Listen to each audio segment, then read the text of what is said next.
Megai nata Happy New Year. Kum na megai mekhan sai kum 2023 kho hai parody version hai.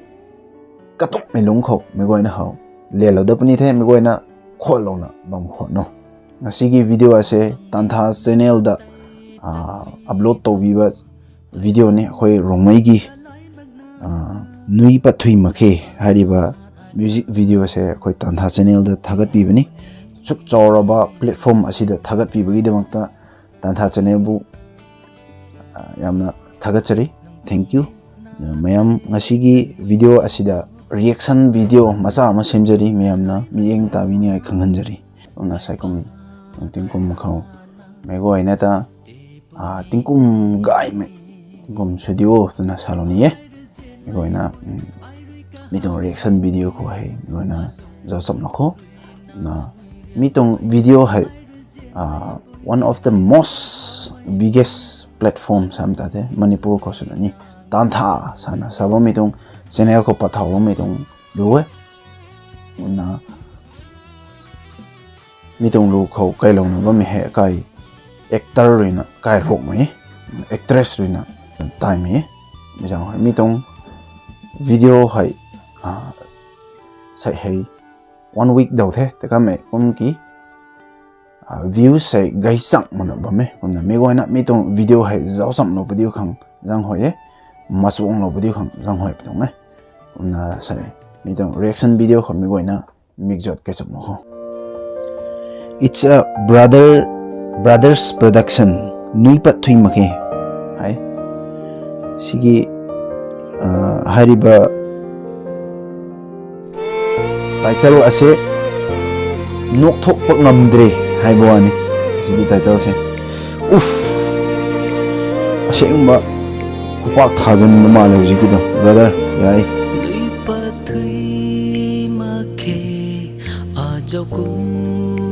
wah lyrics ti ko mai dare dung asai toren ramai rupa dik mai along ding ti hai akum na nui dapat ni cho hai thek thuni paina kha akai kho tana me thek the ni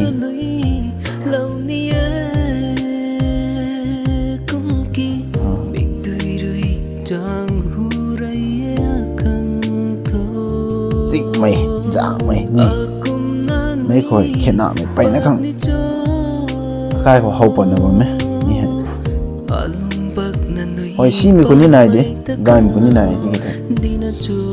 mi tông MB khối nó lê lo mày hết nè mày tung nghe tôi tung nghe đây bro mi tông music video cái khối hay tập bụng xí bo nung tao tribe by mele ni community by mele kai sam khoi tukum si bo experience ga ina lataw ni tukum si bo mi tong video hawlo bong khone the comment slopo thank you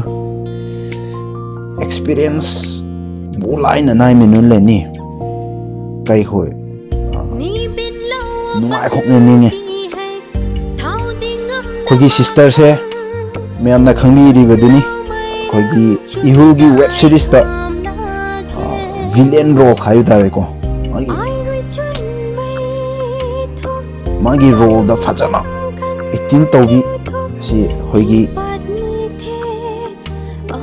heroine duni mayam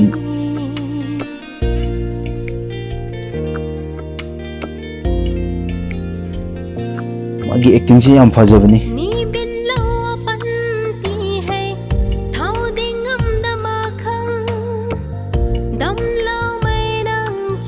hoigi actress Bindia haina khangnaba actress ni hoigi actor asina Robinson Thaimei gawe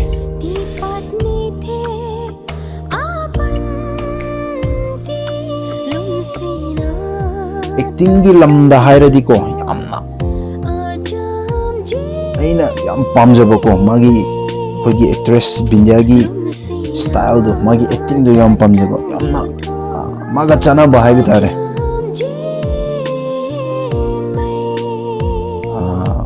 hogi actress Bindiana talk show amada haiki aigi acting ase villain role khara kano changbase aigi di yam hainadaba aiga chanadaba mana haiki adubu yamna khoi viewers me yamna haigi khoi gi sister gi acting do yamna chanai hajaninge amna fajaba ko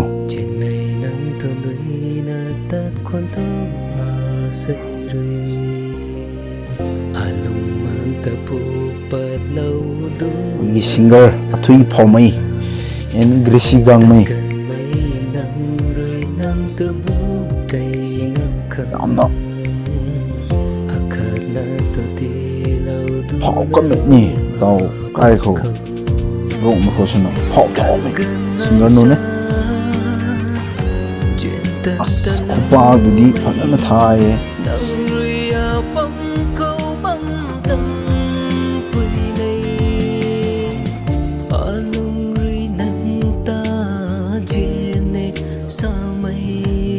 shooting jo mai tare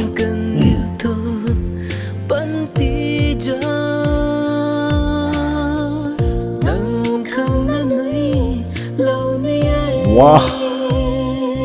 nang khaktagi damakta nok ningi haibine nok chaningi haibine seidu adubo nok pangamdre mitlugi pirang asina nok pangamdre hairin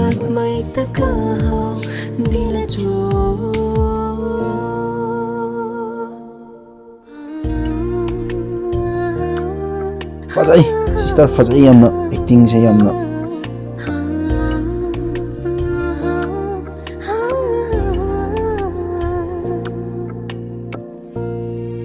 directed by Gyanan, produced by Hemanta.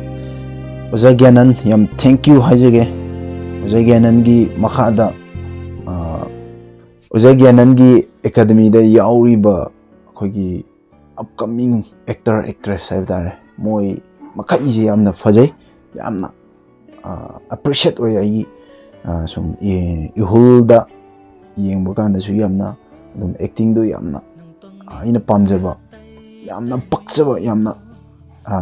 acting da attention piraga yamna tauba ngamba upcoming actor actress mayam Oza Gyanan gi makhada tamiriba makhaibu yamna thank you hajage sumba suk chawhraba platform tantha channel asida upload to bibagi demakta thank you reaction video se swaida lo chalage thank you